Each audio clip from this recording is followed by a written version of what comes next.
Hello YouTube, Myron Golden here, and I know you like this part of this video series, but you're gonna love the entire thing. I invite you to go back and watch the entire thing in sequential order. So if you're jumping in the middle somewhere, go back, watch the first video, then the second, then the third. Like, watch these videos in sequential order. They will bless you beyond measure. You haven't forgotten anything. Every experience, it's stored, which is why you can't trust the soulish realm and the soulish part of a man. Why? Because it stored your education, it stored your experiences, it stored your environment, but your education may have been wrong. It's still stored. Your experiences may have been bad. It's still stored. The environment you were raised in may have been very toxic and totally dysfunctional and utterly abnormal, but it's still stored. And because it's all still there, you cannot get rid of it. It is there at a subconscious level. Sometimes unwillingly, things trigger or bring back something you would rather forget. That makes sense? That's the soulish realm. That's the arena of spiritual warfare.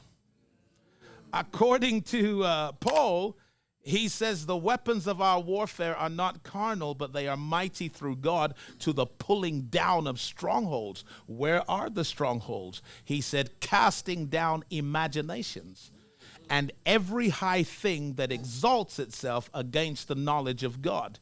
So whatever is going on in your mind that's contradicting the knowledge of God, that is fundamentally a spiritual stronghold. And, you know, strongholds, they're not built overnight. They start with a suggestion.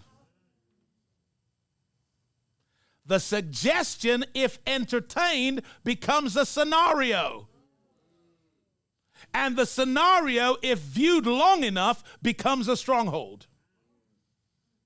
Now you have a belief in your mind that is contrary to the knowledge of God. And this is all happening in your soulish realm.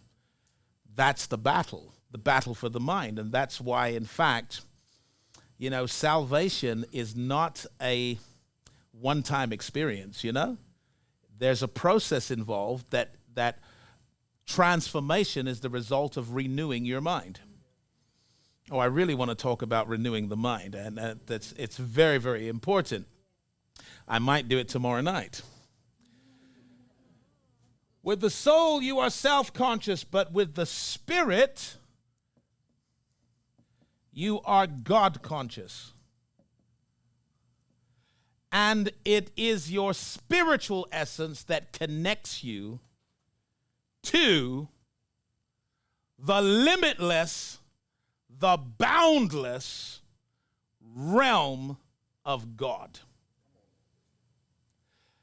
Your body was formed by a biological process, and the state of your soul was formed by a sociological process. But your spirit was created by God. And it is at that level that you are godlike. It is that part of you that's God. See, when we tell people that they are godlike, they straight away start looking in the wrong mirror. See, you can hear that you're godlike all day. You can say people can tell you're the image and the likeness of God all day, but you're checking in with the wrong mirror.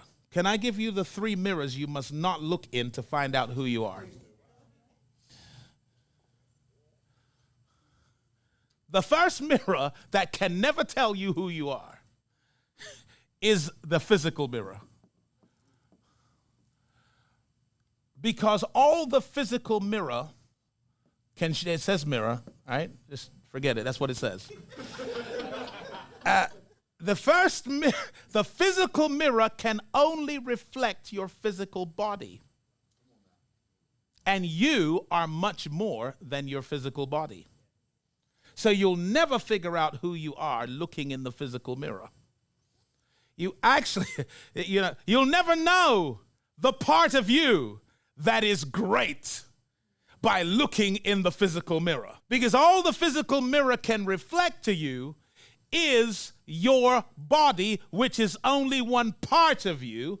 And your body is the smallest part of you. It's the house in which spirit and soul are living. So if you see a house, it's just a house until you meet the occupants. Wrong mirror. You'll never figure out who you are by looking in that mirror. Are you ready for the next mirror? Circumstance. Okay? That's exactly what it says. If you look in the mirror of circumstance, what is your circumstance? That's exactly what it says, right? If you look in the mirror of circumstance, what is your circumstance? The circumstance is the circle in which you are standing. So you're going to look at your health, you're going to look at your wealth, you're going to look at all of these features of your life to figure out who you are. Wrong mirror. Because where you are in life doesn't tell anyone who you are in life. Oh, I need to say that again. Where you are right now doesn't tell me who you are. Blessed people go through bad places. And some of God's best have had seasons in prison. And if you were to look at Joseph in prison and try to figure out from his circumstance who he is, you would have made a mistake. Blessed people have been in lions' dens. Blessed people have been in fiery furnaces. Blessed people have wandered through wildernesses. Blessed people have even been hung on an old rugged cross between two thieves. But you can't look at the circumstance to determine who the person is. And you must never allow your circumstance to define you, only to refine you. My circumstances must refine me, but they must never define me. That was good. Do not confuse your identity with your address. My address is where I am. My identity is who I am. Wrong mirror. Third wrong mirror we look into, it's called other people's opinions. Okay? That's the wrong mirror. When God tells you that you're his image and his likeness, don't look for confirmation to the left or to the right. Because half of those people are miseducated, misinformed, and competing with you. They've embraced doctrines of scarcity and feel like if you're winning, they're losing. And they feel like they can get up by pulling you down. And so you get critics, you get haters, you get detractors.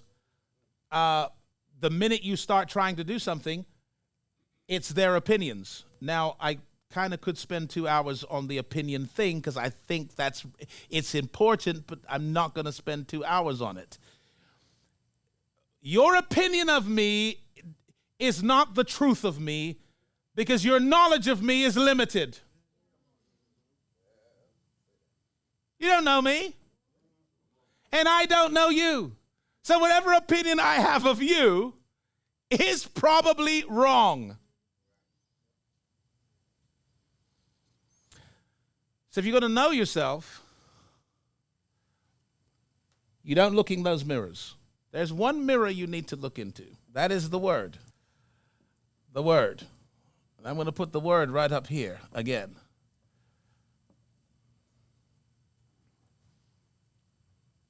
The Bible tells you who you really are. And the sooner you know who you really are, rejecting the body image information, rejecting the circumstantial information, rejecting the opinions of others' information, and embracing who you really are, you are now stepping into a new level of consciousness. And you are now able to think thoughts that other people do not think.